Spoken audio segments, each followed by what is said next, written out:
Hi everyone, मैं हूं शिवांगी और मैं आप सभी का स्वागत करती हूं अपने चैनल क्लासी भवा में। तो आज मैं आपसे शेयर करने जा रही हूं बहुत ही ज़्यादा tasty choco vanilla birthday cake की रेसिपी। और इस केक की खास बात ये है कि इसकी फ्रॉस्टिंग हम करेंगे दूध से बनाई हुई केक क्रीम से। बहुत ही सिंपल इंग्रेडिएंट्स वाला इजी लेकिन सुपर टेस्टी केक है ये। तो चलिए शुरू करते हैं इसे बनाना। और अगर अभी तक आपने मेरा चैनल सब्सक्राइब नहीं किया है तो जल्दी से सब्सक्राइब करें मेरे चैनल क्लासी भवा को तुरंत नीचे दिए हुए सब्सक्राइब बटन पे क्लिक करके। तो केक बनाने के लिए सबसे पहले कर लेते हैं बेकिंग की तैयारी। इसके लिए मैंने गैस पे रख ली एक कढ़ाई, उस पे रख लेंगे एक वायर स्टैंड और कढ़ाई को लिड से कवर करके कम से कम 7 से 10 मिनट तक हम इसे मीडियम फ्लेम पे प्री हीट होने देंगे। तो तैयार कर लेंगे हम एक केक टिन केक बनाने के लिए और इसे हम एकदम अच्छे से ब्रश कर देंगे, ग्रीस कर देंगे ऑयल से। और अब हम इसमें डाल देंगे एक बटर पेपर पे भी ऑयल ब्रश कर लेंगे। अगर आपके पास बटर पेपर नहीं है फिर आप सिंपली मैदे से डस्ट कर सकते हैं केक टिन को। और ये तैयार हो गया हमारा केक टिन। एक बोल में अब हम ले रहे हैं 3/4 कप दूध, इसमें डालेंगे 1 चम्मच विनेगर या नींबू का रस और इसे मिक्स कर लेंगे। और अब इस दूध को रख देंगे साइड में 10 मिनट के लिए। यहाँ पे अब मैंने ले ली है एक बड़ा चम्मच चोको चिप, इस पे मैं डाल रही हूँ आधा चम्मच मैदा और चोको चिप और मैदा को मिक्स कर लेंगे एक साथ। ऐसा करने से जब हम केक बैटर में चोको चिप्स डालेंगे तो वो नीचे नहीं बैठेंगी, पूरे केक में इवनली यानी कि बराबर फैलेंगी। हमारी चोको चिप्स भी हो गई तैयार, इन्हें भी रख लेंगे साइड में।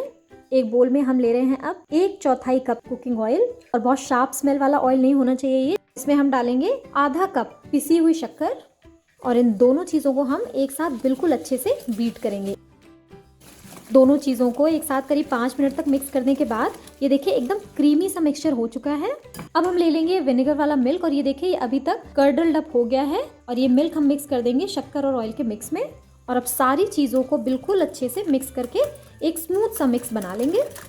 तो अब हम बोल पे रख लेंगे एक छन्नी, इसमें डालेंगे 1 कप मैदा, 1 चम्मच बेकिंग पाउडर और 1/4 चम्मच बेकिंग सोडा और सारी चीज़ों को छान लेंगे हम अपने वेट मिक्सचर में।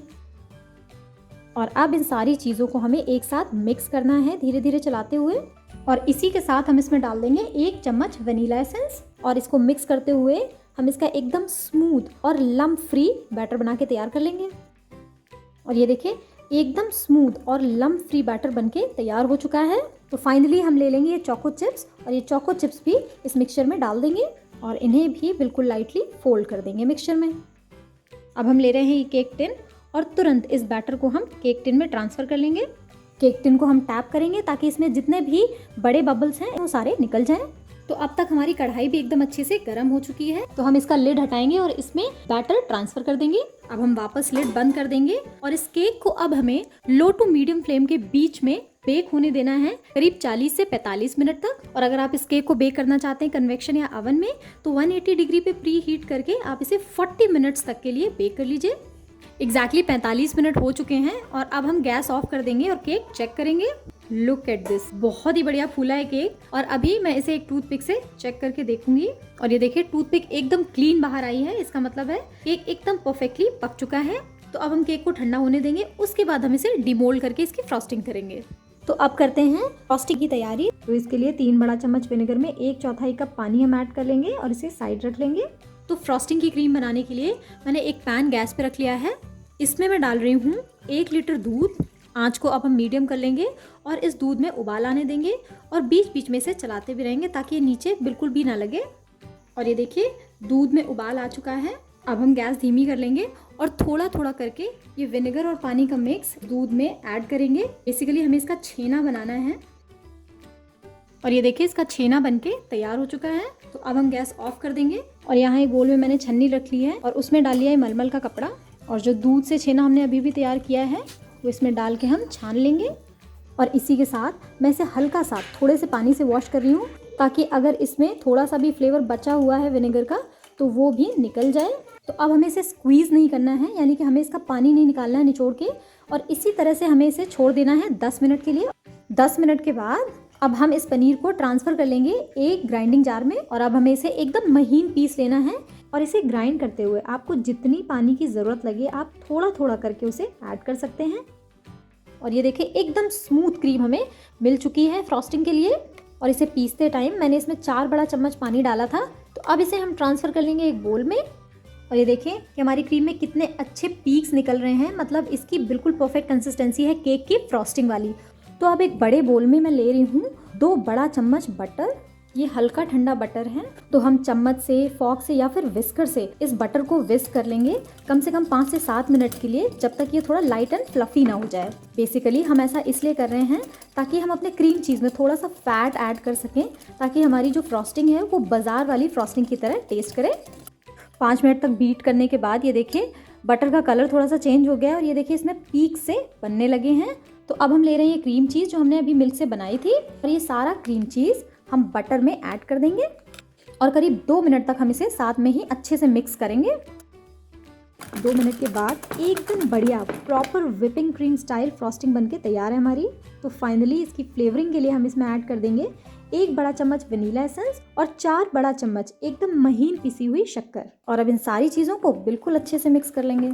और आप देखेंगे कि जैसे ही हम शक्कर मिलाते हैं इसमें, इसकी कंसिस्टेंसी हल्की सी पतली हो जाती है, यानी कि ये थोड़ी सी गीली सी लगने लगती है क्रीम। लेकिन इसके लिए आपको चिंता करने की कोई ज़रूरत नहीं है।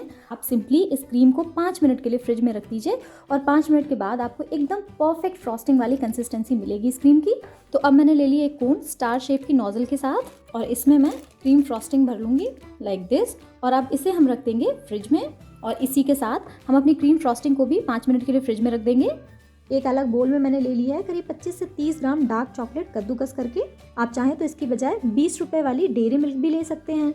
और इसमें अब मैं डाल रही हूँ 1/4 कप गरम फ्रेश क्रीम। इस फ्रेश क्रीम की जगह आप चाहें तो अच्छे से बीट करके घर की मलाई भी ले सकते हैं। और अब चॉकलेट को हम गरम फ्रेश क्रीम के साथ मेल्ट कर लेंगे। और ये देखिए एकदम स्मूथ पेस्ट बन गया है चॉकलेट का, और हमारा चॉकलेट गनाश बनके हो गया है तैयार। और इस चॉकलेट गनाश को हम एक कोन में डाल लेंगे, इसे रख लेंगे साइड में। और अब हमारा केक ठंडा हो चुका है, तो हम इसे एक प्लेट में निकाल लेंगे। और इसके लिए हम सबसे पहले एजेस से अलग कर लेंगे केक को। ये देखिए केक को हमने डिमोल्ड कर लिया है और मैं आपको दिखाती हूँ कितना स्पॉन्जी केक बना है ये। और अब हम करेंगे इसकी फ्रॉस्टिंग। तो सबसे पहले तो हम इस केक को ऊपर से इवन कर लेंगे और अब हम इसे 2 हिस्सों में डिवाइड कर लेंगे लाइक दिस। तो अब मैंने ले लिया है एक केक बोर्ड और साथ ही मैंने फ्रिज से अपनी फ्रॉस्टिंग वाली क्रीम भी निकाल ली है। तो सबसे पहले हम ये बोर्ड पे थोड़ी सी फ्रॉस्टिंग लगा देंगे और इस पे प्लेस कर देंगे हम केक की पहली लेयर। और साथ ही मैंने ले लिया है शुगर सिरप। ये सिंपली 1 बड़ा चम्मच शक्कर में मैंने 4 बड़ा चम्मच पानी मिलाया था और ये शुगर सिरप तैयार हो गया। तो ये शुगर सिरप हम एकदम अच्छे से ब्रश कर लेंगे केक के पहले पोर्शन पे। अब हम ले लेंगे ये फ्रॉस्टिंग और फ्रॉस्टिंग को बिल्कुल अच्छे से हम फैला देंगे केक की लेयर के ऊपर। और अब मैंने ले ली है मेल्टेड चॉकलेट वाली कोन और इस कोन से हम चॉकलेट की लाइंस केक की इस लेयर के ऊपर भी फैला लेंगे। और अब हम ले रहे हैं केक की ये दूसरी लेयर और ये पहली वाली लेयर के ऊपर हम प्लेस कर देंगे और इस पे भी हम बिल्कुल अच्छे से शुगर सिरप फैला लेंगे। और अब इस पे भी हम अपनी फ्रॉस्टिंग अच्छे से फैला लेंगे और टॉप पे फैलाने के साथ साथ हम फ्रॉस्टिंग साइड्स में भी अच्छे से लगा लेंगे। और ये देखिए इसके साइड्स में मैं इस तरह से हल्का सा डिज़ाइन सा बना लूँगी। सिंपली आपको नीचे से ऊपर तक लाइन जैसी बनानी है और इसके साइड्स हम क्लियर कर लेंगे। और अब हम इसे 5 मिनट के लिए फ्रिज में रख देंगे सेट होने के लिए। 5 मिनट के बाद में हमने केक को निकाल लिया फ्रिज से। तो अब मैं ले रही हूँ चॉकलेट गनाश। केक को डेकोरेट करने के लिए हम इसके 3/4 पोर्शन पे ये चॉकलेट गनाश फैला लेंगे और इसे स्मूथ कर लेंगे। साथ ही अब हम इसमें साइड ड्रिप्स बना देंगे। और अब हम ये फ्रॉस्टिंग वाली कोन ले लेंगे और इससे भी हम केक के सेंटर को डेकोरेट कर लेंगे। और अब इसके इस साइड्स में भी डेकोरेशन कर लेंगे। और अब मैं इसे डेकोरेट कर रही हूँ थोड़ी सी चॉकलेट बॉल से और साथ ही थोड़े से गोल्डन बीड्स से।